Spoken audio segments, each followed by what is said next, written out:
سورۃ التحریم کی آیت نمبر 4۔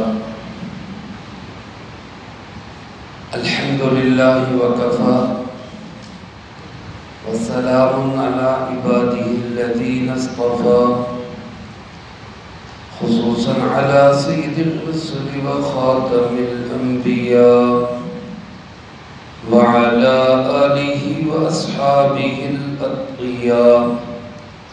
اما بعد فاعوذ باللہ من الشیطان الرجیم، بسم اللہ الرحمن الرحیم۔ ان تتوبا الى اللہ فقد صغت قلوبکما وان تظاہرا علیہ فإن اللہ هو مولاه وجبریل وصالح المؤمنین بعد ذلك ظهير۔ عسى ربه إن طلقكن أن يبدله أزواجا خيرا منكن مسلمات مؤمنات قانتات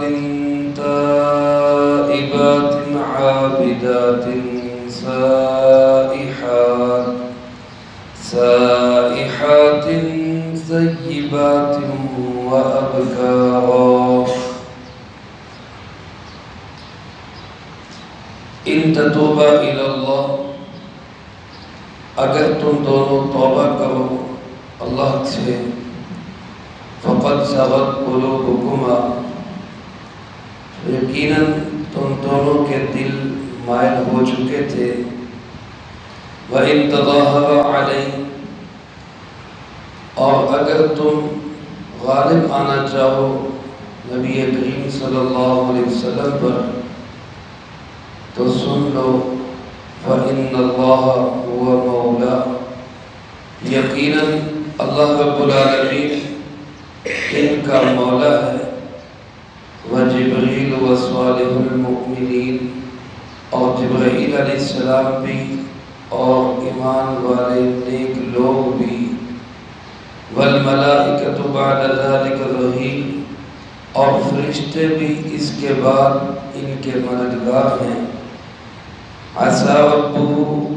ان طلقکن ان یبدلہ ازواجا، قریب ہے کہ اس کا پروردگار اگر وہ تمہیں طلاق دے دے تو وہ بدل دے ایسی بیویاں خیرا منکن، جو تم سے بڑی بہترین ہوں، مسلمات اسلام والی ہوں، مؤمنات ایمان والیاں ہوں، قانتات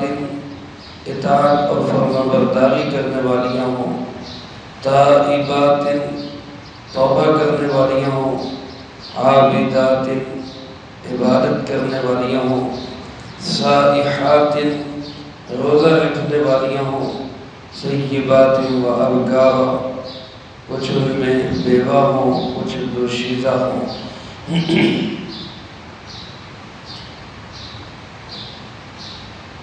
ان دو آیات مبارکہ میں اللہ رب العالمین نے ان دو ازواج مطہرات کو تنبیہ فرمائی جنہوں نے جناب نبی پاک صلی اللہ علیہ وسلم کے راز کو راز نہیں رکھا، بلکہ آپ کی محبت، آپ کی توجہ اور آپ کا زیادہ وقت پانے کے لیے انہوں نے خلاف ترتیب کام کرنے کی کوشش کی۔ اللہ رب العالمین فرماتے ہیں ان تتوبا الی اللہ، اگر تم دونوں اللہ سے توبہ کر دو، یہاں نام کسی کا نہیں، کسی کا تذکرہ نہیں، صرف صیغہ تثنیہ کا ہے، تتوبا، تم دونوں توبہ کر دو، فقد صغت قلوبکما، یقیناً تم دونوں کے دل مائل ہو گئے تھے۔ ان دو سے مراد کون ہے اور دلوں کے مائل ہو جانے کا مطلب کیا ہے؟ رئیس المفسرین حضرت عبداللہ ابن عباس رضی اللہ تعالیٰ عنہ ارشاد فرماتے فرماتے ہیں میرے دل میں بڑی یہ تشویش ہوتی تھی کہ سورۃ تحریم میں جن دو کا کہا گیا کہ اگر تم دونوں توبہ کر لو، اس سے مراد کون سی ازواج مطہرات ہیں جن کو اللہ رب العالمین نے یہ فرمایا؟ فرماتے کہ میں بڑا یہ سوال دل میں لیے ہر وقت اس موقع کی تلاش میں ہوتا کہ کہیں حضرت عمر سے مجھے پوچھنے کا موقع ملے کہ کون مراد ہے اس میں ایک موقع ایسا آیا کہ میں ان کے ساتھ سفر حج میں تھا، دوران سفر وہ قضاء حاجت کے لیے گئے تو میں نے ان کے لیے وضو کے پانی کا بندوبست کیا۔ جب وہ قضاء حاجت سے فارغ ہو کر آئے اور میں وضو کروا رہا تھا تو وضو کا پانی ان کے اعضاء پہ ڈالتے ہوئے میں نے سوال کیا کہ سورۃ تحریم میں جو ان تتوبا الی اللہ فقد صغت قلوبکما، اگر تم دونوں توبہ کر دو تمہارے دل مائل ہو چکے تھے، ان دو سے مراد کون ہیں؟ تو حضرت عمر رضی اللہ تعالیٰ عنہ نے ارشاد فرمایا سبحان اللہ، تم ان کے بارے میں نہیں جانتے، تمہیں نہیں پتا کہ یہ دو کون ہیں؟ اور پھر خود ارشاد فرمایا کہ یہ دونوں حفصہ اور عائشہ رضی اللہ تعالیٰ عنہ ہیں۔ ان دو ازواج مطہرات نے رسول اللہ صلی اللہ علیہ وسلم کی محبت میں اتنا آگے بڑھ گئی کہ جو ترتیب تھی رسول اللہ صلی اللہ علیہ وسلم کی ملاقات کی، اس میں جو وقت حضرت زینب کے پاس زیادہ گزر رہا تھا وہ ان سے برداشت نہ ہوا۔ یاد رکھیں یہاں بہت سارے حضرات سے یہ غلطی ہو گئی کہ فقط صغت قلوبکما، اس کا ترجمہ کرتے ہوئے انہوں نے کہہ دیا کہ تمہارے دل ٹیڑھے ہو گئے تھے۔ ازواج مطہرات اللہ کے محبوب صلی اللہ علیہ وسلم کی پاکیزہ ازواج ہیں اور سارے ہی صحابہ رضی اللہ تعالی اجمعین وہ گمراہیوں سے بچے ہوئے، اللہ نے ان کو محفوظ رکھا ہے۔ صحابہ اکرام رضی اللہ تعالی اجمعین کے دلوں میں ایمان کے بعد کبھی بھی ٹیڑھا پن نہیں آیا۔ ازواج مطہرات تو گھر کی خواتین تھی، ان کے دلوں میں ٹیڑھا پن کہاں سے آئے؟ تو سغت کا معنی یہاں میلان ضرور ہے کہ دل مائل ہو گئے، لیکن دل مائل کس طرف ہوئے؟ وہ بطلان کی طرف نہیں ہوئے، باطل کی طرف نہیں ہوئے، کسی سازش کی طرف نہیں ہوئے، بلکہ دل مائل ہوئے رسول اللہ صلی اللہ علیہ وسلم کی محبت کی طرف، آپ کا وقت پانے کے لیے، آپ کا جلدی دیدار کرنے کے لیے کہ زینب کے گھر میں زیادہ کیوں بیٹھے رہتے ہیں، ہمیں جلدی دیدار نصیب ہو، اس کے لیے تمہارے دل مائل ہو گئے۔ اور تمہیں انتظار کرنا چاہیے کہ جس ترتیب سے خود رسول اللہ صلی اللہ علیہ وسلم تشریف لائیں اسی ترتیب سے آنا چاہیے۔ بہت سارے مفسرین اور بالخصوص صحابہ کے جو دشمن ہے رافضی ٹولہ، اس نے یہاں سازش کا ذکر کیا کہ حضرت حفصہ اور حضرت عائشہ رضی اللہ تعالیٰ عنہ نے سازش کی اور ان کا ساتھ دیا حضرت ابو بکر اور حضرت عمر نے رضی اللہ تعالیٰ، اور یہ سازش کر کے نعوذ باللہ نبی کریم صلی اللہ علیہ وسلم کو شہید کرنا چاہتے تھے۔ یہ صحابہ دشمنوں کی ایک غلط روایت ہے، ورنہ ایسی کوئی تفسیر میں ذکر نہیں ہے، کسی سے ہی تفسیر میں اس کا تذکرہ نہیں۔ اور کہاں اللہ کے محبوب صلی اللہ علیہ وسلم کی عظیم صحابہ اور کہاں قتل کی سازش سوچا بھی نہیں جا سکتا۔ تو اس لیے فقط صغت قلوبکما کا معنی صرف اتنا ہے کہ تمہارے دل رسول اللہ صلی اللہ علیہ وسلم کی محبت میں کچھ زیادہ ہی مائل ہو گئے۔ فرمایا وَإِن تَظَاهَرَ عَلَيْهِ، اللہ کے محبوب صلی اللہ علیہ وسلم کو اللہ پاک فرما رہے ہیں کہ تنہا نہ سمجھو۔ ازواج مطہرات کو یہ کہا جا رہا ہے اگر تم عورتوں والی خاص قسم کی ہوشیاریوں کی وجہ سے رسول اللہ صلی اللہ علیہ وسلم پہ غالب آنے کی کوشش کرو گی، آپ علیہ السلام کو اپنی مرضی کے مطابق، اور یہ ایک فطرت ہے جس خاوند سے بیوی کو محبت ہو اس کی کوشش ہوتی میرا خاوند صرف میرا ہی رہے، کسی اور کی طرف دیکھے بنا، اور جہاں سوکنے ہوں وہاں سوکنوں والے جذبات آ جانا یہ ایک فطرتی تقاضا ہے، بشری تقاضا ہے۔ ایک عام خاوند میں بھی اس کی محبت پانے کے لیے سوکنوں میں لڑائی ہو جاتی ہے، ایک دوسرے سے آگے بڑھنے کے جذبات پیدا ہو جاتے ہیں۔ ایک وہ خاوند جو عظیم انسان ہو، جو نبی بھی ہو، جو محبوب بھی ہو، جو کائنات میں سب سے زیادہ صفات کے حامل بھی ہوں، اس خاوند کی محبت پانے کے لیے کیوں نہیں ازواج مطہرات میں مقابلہ ہو؟ تو اس مقابلے میں اللہ پاک فرماتے ہیں اگر تم میرے محبوب پہ غالب آنے کی کوشش کرو گی تو یہ سن لو کہ وہ تنہا نہیں ہے، نبی کریم صلی اللہ علیہ وسلم اکیلے نہیں ہیں، بلکہ فرمایا فَإِنَّ اللَّهَ هُوَ مَوْلَا، اللہ آپ کا مددگار۔ رسول اللہ صلی اللہ علیہ وسلم کا مددگار حقیقی کون؟ اللہ رب العالمین۔ اور ظاہری اسباب میں جبرائیل علیہ السلام آپ کے مددگار ہیں، اور ظاہری اسباب میں صالح المؤمنین ایمان والوں کے نیک لوگ بھی آپ کے مددگار ہیں۔ علماء نے لکھا ہے یہاں صالح المؤمنین سے مراد حضرت ابو بکر اور حضرت عمر رضی اللہ تعالیٰ عنہ، گویا حضرت حفصہ حضرت عائشہ رضی اللہ تعالیٰ عنہ کو بتا دیا گیا اگر تم ان کا مقابلہ کرو گی، توبہ کرنے کی بجائے، اللہ سے معافی مانگنے کی بجائے مقابلے میں آنے کی کوشش کرو گی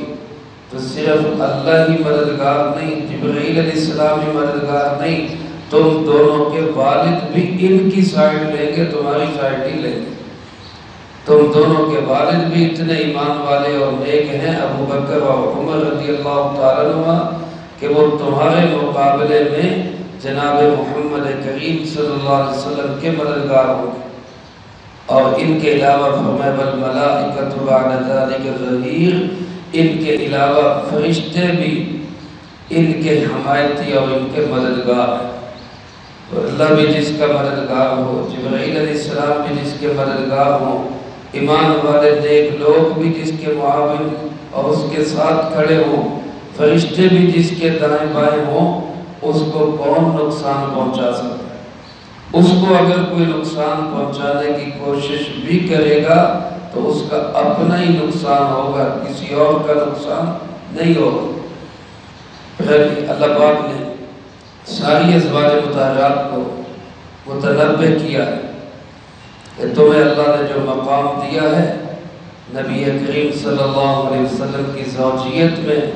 اللہ نے تمہارا انتخاب کیا ہے، اپنے اس انتخاب پہ شکر ادا کرو، ناز تو کرو لیکن غرور اور تکبر نہ ہو، یہ نہ ہو کہ سمجھنے لگ جاؤ کہ آپ اب ہمارے محتاج ہو گئے۔ اللہ رب العالمین اب بھی چاہے اس کا محبوب اگر تمہیں طلاق دے دے تو اللہ تم سے بہتر صفات والی خواتین اپنے محبوب کی زوجیت میں لا سکتا ہے۔ یہ نہیں ہو سکتا ہے کہ اس وقت میں ایسی آپ سے ازواج مطہرات سے بہتر خواتین کوئی ہو نہ، اور ہیں بھی نہیں تھی۔ یقیناً اللہ نے جن کو منتخب کر کے اپنے محبوب کی زوجیت میں دیا ان سے زیادہ بہتر صفات والی خواتین کون ہو سکتی؟ لیکن اگر اللہ کے محبوب طلاق دے دیں تو پھر اللہ ایسی صفات کسی اور خاتون میں پیدا کر سکتا ہے، وہ قادر مطلق ہے، وہ بعد میں بھی ایسی صفات والی خواتین تیار کر کے ان کو نبی کریم صلی اللہ علیہ وسلم کی زوجیت میں دے سکتا ہے۔ یہ بات ارشاد فرماتے ہوئے اللہ پاک نے خواتین کی جو صفات بیان کی ہیں وہ آج ہمارے لیے ایک عبرت ہے اور ہمارے لیے ایک نمونہ تقلید ہے۔ ہماری آج کی خواتین کو اپنے اندر کون سی صفات پیدا کرنی چاہیے؟ اللہ پاک فرماتے ہیں عسیٰ ربہ ان طلقکن، اگر محبوب کبریا جناب محمد مصطفیٰ صلی اللہ علیہ وسلم تمہیں طلاق دے دے تو ہو سکتا ہے اس کا پروردگار ان یبدلہ ازواجا، وہ بدل دے ایسی عورتیں اور ایسی بیویاں بدل کر کے دے دے خیرا منکن، جو تم سے بھی بڑی بہترین ہو، اور ان کے اندر صفات کیا ہو؟ مسلمات، پہلی صفت یہ ہے کہ وہ اسلام والی ہوں۔ ایک خاتون کی سب سے بڑی اور اعلیٰ صفت یہ ہے کہ اس کے اندر اسلام ہو، اور دوسری صفت مؤمنات، وہ ایمان والی ہوں، اسلام بھی ہو، ظاہری اطاعت و فرما برداری بھی، اور دل کا یقین اور ایمان بھی، قانتات، اور وہ اطاعت و فرما برداری کرنے والی، خاوند کی بات ماننے والی، تائبات، اور توبہ کرنے والی، یعنی کوئی غلطی ہو جائے خاوند کے حق میں فوری طور پہ خاوند سے بھی معافی مانگتی ہیں، اللہ سے بھی معافی مانگتی ہیں، توبہ کرنے والی ہو، اور فرمایا عابدات، عبادت کرنے والی، یہ عورت کی صفات ہے۔ اور مردوں کے اندر بھی یہ صفات ہونی چاہیے، لیکن ایک خاتون کی عزت دار خاتون کی، عظمت والی خاتون کی یہی صفات ہے، عبادت کرنے والی ہو، صائحات، روزہ رکھنے والی۔ بعض علماء نے اس کا ترجمہ کیا اپنی خواہشات کو کنٹرول میں رکھنے والی۔ ظاہر ہے روزے سے بھی خواہشات کنٹرول میں ہوتی ہیں، اور ویسے بھی ہر معاملے میں اپنی چادر کو دیکھ کے پاؤں پھیلانے والی خاتون وہ گھر کو آباد کر سکتی۔ تو میں صحیح کی بات ان میں کچھ خواتین بیوہ ہوں، کچھ خواتین دوشیزہ اور کنواری ہوں۔ بعض اوقات کنواری خاتون ہر ایک کو پسند ہوتی ہے، لیکن بعض اوقات بیوہ یا مطلقہ خاتون اس لحاظ سے بہتر ہوتی ہے کہ اس میں میچورٹی ہوتی ہے، وہ سمجھدار ہوتی ہے، گھر کو سنبھال سکتی ہے۔ اس لیے یہاں اللہ پاک نے دونوں کا ذکر کیا، ازواج مطہرات کو متنبہ کر دیا۔ اگر تم ایسی باتوں سے باز نہیں آؤ گی تو کوئی ضروری نہیں کہ تمہیں ہی اللہ نے ان کے ساتھ نتھی رکھنا ہے، اللہ تمہیں بدل کے اور بھی پیدا کر سکتا ہے اور بھی دے سکتا ہے۔ تو لہذا اپنے مقام پہ ناز کرو اور شکر ادا کرو، اور کبھی بھی رسول اللہ صلی اللہ علیہ وسلم پہ غالب آنے کی کوشش نہ کرو۔ اللہ پاک ہم سب کو ازواج مطہرات کے تقدس کو بھی سمجھنے کی توفیق نصیب فرمائے، اور ان مقدس ہستیوں کے بارے میں اپنے دلوں میں پوری عقیدت اور احترام رکھنے کی توفیق نصیب فرمائے۔ اور یہ جو صفات ہیں خود ہم سب کو، ہمارے مردوں عورتوں کو اپنے اندر اللہ پاک پیدا کرنے کی توفیق نصیب فرمائے۔ جو کہا سنا اس کو زندگی میں لا کے دوسروں تک پہنچانے کی توفیق عطا فرمائے۔ اللہم انت السلام و منک السلام، تبارک ربنا و تعالیت یا ذا الجلال والاکرام۔ اللہم اعنا علی ذکرک و شکرک و حسن عبادتک۔ اللہم احسن عاقبتنا فی الامور کلها وأجرنا من خزي الدنيا وعذاب الآخرة۔ اللهم باقية كباقية الوليد، اللهم استر عوراتنا وآمن روعاتنا، اللهم إنا نجعلك في نحورهم ونعوذ بك من شرورهم، اللهم اكفنا بحلالك عن حرامك وأغننا بفضلك عمن سواك، اللهم اكفنا كل مهم من حيث شئت ومن أين شئت، رب اغفر وارحم وأنت خير الراحمين، رب ارحمهما كما ربياني صغيرا، اللهم ربنا تقبل منا إنك أنت السميع العليم وتب